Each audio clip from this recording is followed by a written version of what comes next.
আসসালামু আলাইকুম। আশা করি সবাই ভালো আছেন। আমরা সবাই ভালো আছি আলহামদুলিল্লাহ। আজকে আপনাদের সামনে নতুন একটি রেসিপি নিয়ে আসলাম, শেয়ার করব আপনাদের সাথে। এই যে এটা হচ্ছে গ্লাস কাপ মাছ, বড় গ্লাস কাপ মাছ আমি ধুয়ে কেটে রেখেছি। এটা আজকে ঝাল পেঁয়াজ দিয়ে ভাজবো। কড়া করে ভেজে নিয়ে এই শুকনো ঝাল আমি করে নিয়েছি, বোটাগুলো ছেড়ে নিয়েছি। আর হচ্ছে রসুন কোয়াগুলো ছেলে নিয়েছি। আর পেঁয়াজ, বেশি করে পেঁয়াজ, রসুন আর শুকনো ঝালগুলো আমি ভেজে নেব। মাছটা ভাজবো, যেহেতু ঝাল পেঁয়াজ দিয়ে মাছ ভাজা আজকে হবে। এই যে ঝালগুলো আমি ভালো করে ধুয়ে নিচ্ছি। পেঁয়াজগুলো ধুয়ে ভালো করে একটু হালকা তেল দিলাম ফ্রাই প্যানে, দিয়ে ভালো করে ভেজে নিচ্ছি। ভালো করে ভাজা ভাজা করে নিচ্ছি। আর এইভাবে মাছটা ভাজলে খুবই মজাদার হয়। ঝাল পেঁয়াজগুলো আমার ভাজা ভাজা হয়ে গেছে, লাল লাল। এখন আমি ব্লেন্ডার করে নেব। আপনাদের যদি ব্লেন্ডার না থাকে সমস্যা নাই, পাটাও বাটা যাবে। আমার দেরি হয়ে গেছে দেখে, এই জন্য আমি আজকে ব্লেন্ডার করে নেব। এতটি মশলা বাটা যাবে না, লেট হয়ে যাবে রান্না। এই জন্য আমি ব্লেন্ডার করে নেব। ঝাল পেঁয়াজগুলো ভেজে যেহেতু হয়ে গেছে, এখন মাছগুলো আমি হলুদ লবণ মাখিয়ে এখন ভেজে নিচ্ছি। কড়া করে ভেজে নেব। ঝাল পেঁয়াজ দিয়ে যেহেতু ভাজবো, এই জন্য মাছগুলো আমি ভেজে নিচ্ছি কড়া করে।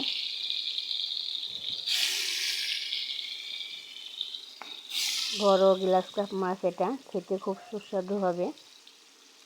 মাছটা ঝাল পেঁয়াজ দিয়ে ভাজবো আজকে। আর আজকে দেরি হয়ে গেছে, শীতের বেলা ঘুম থেকে উঠতে গেলেই খুব লেট হয়ে যায়, 9টা 10টা বেজে যায়। এই জন্য আমি আজকে চুলায় রান্না করলাম না, এই জন্য আমি ইন্ডাকশন কুকারে রান্না করলাম। কারেন্টের চুলায়। ভালো করে রান্না করলে মাটির চুলাও ভালো লাগে, কারেন্টের চুলাও ভালো লাগে। গ্যাসের চুলা রান্নার ভিতরে সব আপনার মাটির চুলা রান্নাটা একটু স্বাদ লাগে বেশি। মাছগুলো আমি উল্টে দিচ্ছি, ভালো করে কড়া করে ভেজে নিয়েছি, একদম লাল করে ভেজে নিয়েছি। মশমশে হয়েছে মাছগুলো, একদম সুন্দর, দেখেন কত সুন্দর ভাজা হয়েছে।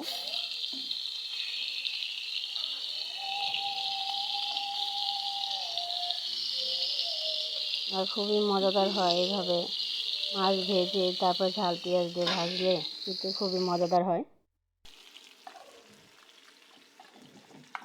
এই যে আমার শুকনো ঝাল ভেজে নিয়েছিলাম, শুকনো ঝাল ভেজে নিয়েছিলাম। 1 চামচ লবণ দিয়ে আমি একটু পানি দিয়ে গোলা নিলাম। ব্লেন্ডার করার সময় একটু পানি বেশি করে দিয়েছি। আর এখন আমি পানি দিয়ে লবণ দিয়ে ভালো করে গোলায় মাছ ভাজার উপর দিয়ে দিচ্ছি। আর মাছ ভাজার সময় সবসময় খেয়াল রাখবেন, দুবার তেলে মাছটা ভাজার পরে জানি আর তেল দেওয়া লাগে না। মাছ ভাজার তেলের উপরে আমি মশলাগুলো ঢেলে দিলাম। ঝাল পেঁয়াজ যেহেতু ভেজে রেখেছি, বেটে দিলাম।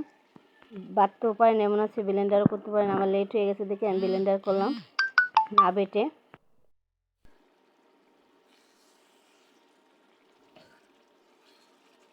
এই যে মাছ ভাজাটা আমার হয়ে গেছে কত সুন্দর, এই জন্য আমি উল্টিয়ে দিয়েছি।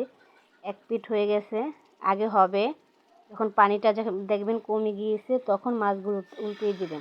তার আগে উল্টিয়ে দেওয়া দরকার না। দেখবেন যে নিচটা লেগে লেগে যাচ্ছে, তখন মাছগুলো একটা একটা করে উল্টিয়ে দিবেন। 1 পিঠ হবে, আরেক পিঠ ভালো করে হবে। আমার 1 পিঠ হয়ে গেছে, আমি আরেক পিঠ উল্টিয়ে দিচ্ছি।